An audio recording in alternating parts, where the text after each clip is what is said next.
રાજ્ય સરકાર સાથેની બેઠકમાં થયેલા વિવાદ અને મંત્રણા નિષ્ફળ રહ્યાના આરોપ સાથે સસ્તા અનાજના દુકાનદારોની હડતાળ આજે ત્રીજા દિવસે પણ રહેશે યથાવત।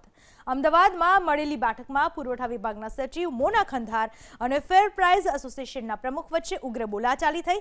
સરકારના સચિવ બેઠક છોડીને ચાલ્યા જતા પ્રહલાદ મોદી છંછેડાયા। ગઈકાલની મીટિંગ પછી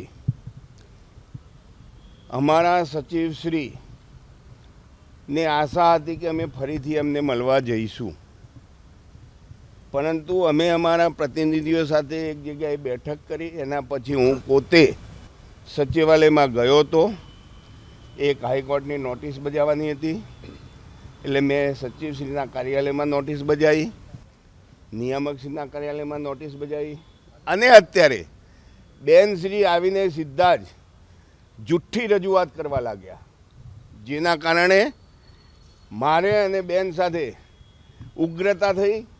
बेन मीटिंग छोड़ीने जता रह्या, अमे मीटिंग छोड़ीने बहार आया, कोई चर्चा थई नथी। अमारुं आंदोलन चालू छे। कोई पण दुकानदार व्याजबी भावनो दुकानदार चलन भरशे नहीं, भरावशे नहीं। बेन बेननी रीते करी ले, अमे जोईए छे केवुं करीश।